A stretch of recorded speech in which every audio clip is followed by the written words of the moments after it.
MCC counselling की second round की जो डेट आनी थी, सेकेंड राउंड की डेट आ चुकी है। बहुत बहुत खुशखबरी, क्योंकि इतना ज़्यादा इन लोगों ने एक्सटेंड कर दिया काउंसलिंग को कि दिमाग थोड़ा सा ख़राब हो रहा है। तो कोई बात नहीं, मेरा नाम है नवीन कुमार मौर्य और आपका स्वागत है बिकम अ डॉक्टर के यूट्यूब चैनल पे।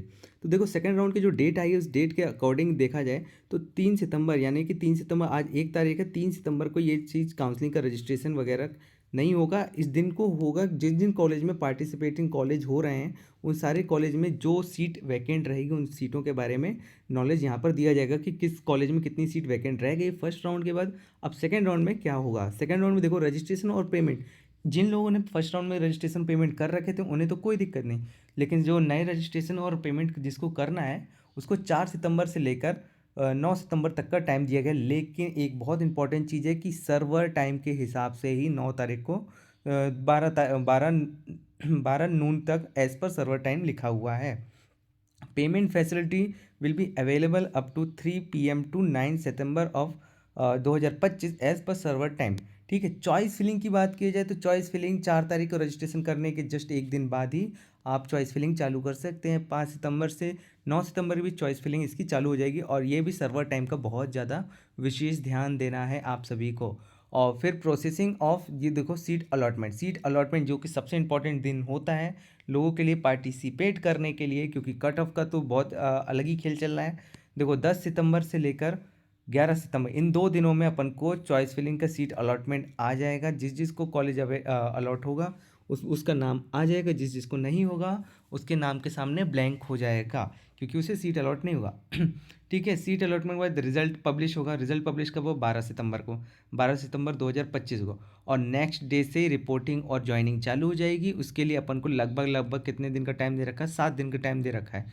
7 दिन के अंदर अपन को रजिस्ट्रेशन, सॉरी, एडमिशन डन कराना है। जितनी भी फॉर्मेलिटीज़ है, पेमेंट की फॉर्मेलिटीज़ हैं, डॉक्यूमेंट की फॉर्मेलिटीज़ हैं, सारी चीज़ें कंप्लीट करने के बाद उसका एडमिशन डन हो जाएगा। बाकी जो कैंडिडेट अपनी सीट छोड़ना चाहते हैं वो, या फिर और भी चीज़ें होती हैं, वो सारी चीज़ें 20 सितंबर से लेके 21 सितंबर के बीच वो लोग अपनी चीज़ कर सकते हैं। देखो, सेकंड राउंड दे दिए, सेकंड राउंड के साथ साथ थर्ड राउंड भी दे रखा है।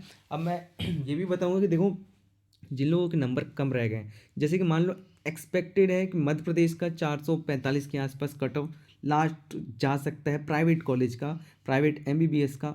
तो उनसे कम किसी के नंबर हैं तो वो क्या करें कि उनको कॉलेज मिलने की संभावना है, तो उनको ज़्यादा निराश नहीं होने वाली। एससी एसटी ओबीसी कोई भी कैटेगरी हो तो कुछ ना कुछ पॉसिबिलिटीज़ बन जाती है एडमिशन। अगर वैसे डाउटफुल हैं तो बिल्कुल मैं कमेंट में एक लिंक दे दूंगा, गूगल फॉर्म फिल करना, फिर हम आपको कांटेक्ट कर लेंगे।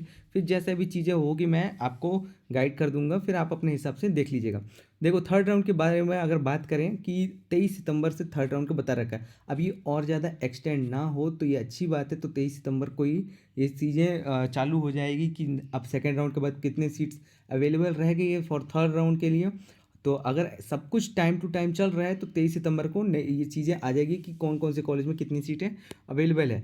जिन लोगों को फ्रेश रजिस्ट्रेशन कराना है उनके लिए 24 से 29 सितंबर तक का टाइम रहेगा। और इसी के साथ चॉइस फिलिंग और चॉइस लॉकिंग 24 सितंबर से 29 सितंबर के बीच रहेगा। और सीट अलॉटमेंट जो एक दिन पहले दे देता है वो कब होगा? 30 सितंबर से 2 अक्टूबर के बीच, यानी 3 दिन का, यानी लगभग लगभग टाइम मिलेगा। सीट अलॉटमेंट का वो पब्लिश करेंगे। अपने अपने आईडी से लॉग इन करके अलॉटमेंट लेटर देख सकते हैं। इसी के साथ साथ रिजल्ट आएगा। रिजल्ट कब आएगा? 3 तारीख को, नेक्स्ट डे रिजल्ट आ जाएगा। 3 अक्टूबर को रिजल्ट आ जाएगा। एक दिन में ही रिजल्ट आ जाएगा। फिर कॉलेज में अपन को जाके एडमिशन कराना है। 4 अक्टूबर से लेकर 10 अक्टूबर, यानी 7 दिन का वो यहाँ भी टाइम मिलेगा। 11 से 13 के बीच आपको जो चीज़ें बच गई है उन सारी चीज़ों को कंप्लीट करना है। राउंड 3 के साथ ही इन्होंने अपनी एमसीसी ने अपनी फॉर्मेलिटी कर दी है कि स्टे वैकेंसी राउंड की भी निकाल दी है कि क्या होगा, कौन कौन से डेट को क्या होने वाला है। क्योंकि हर एक चीज़ एक्सटेंड होते ही जा रही है, ना हो एक्सटेंड तो ही अच्छा है। 13 अक्टूबर को ये चीज़ हो जाएगा। स्टे वैकेंसी राउंड के लिए सीट्स बता दी जाएगी किस इंस्टीट्यूट में कितनी सीट्स अवेलेबल है, गवर्नमेंट प्राइवेट कुछ भी हो सकता है। न्यू रजिस्ट्रेशन जिसे कराना होगा 14 से 16 तारीख तक का उसको टाइम रहेगा। चॉइस फिलिंग में भी 17 अक्टूबर तक का टाइम मिलेगा, 17 अक्टूबर से। और सीट अलॉटमेंट 17 अक्टूबर को ही आ जाएगा, 17 अक्टूबर को सीट अलॉटमेंट आ जाएगा। और रिजल्ट कब आएगा? 18 तारीख को रिजल्ट आ जाएगा। और रिपोर्टिंग टाइम 19 से 25 अक्टूबर तक का टाइम है। इसके बाद की जो चीज़ें होती हैं वो अलग चीज़। स्टे वैकेंसी राउंड के बाद जितनी भी अवेलेबल सीट होगी वो सारी स्टेट कोटा में चली जाएगी। हर स्टेट की उसकी अलग अलग सीटों में चली जाएगी। और वीडियो पसंद आई तो लाइक जरूर कर देना। और जिसको एडमिशन रिलेटेड कुछ भी डाउट्स हो वो कमेंट में, पिंड कमेंट में जाके चेक करना, उसके लिए एक लिंक अवेलेबल है। कम नंबर है या फिर एडमिशन लेने में कोई प्रॉब्लम हो रही है, कुछ प्रॉपर गाइडेंस चाहिए, तो बिल्कुल उस फॉर्म को फिल करना। बाकी तो सब्सक्राइब कर ही दिया होगा, नहीं किया तो सब्सक्राइब भी कर लेना। तब तक के लिए take care and bye bye.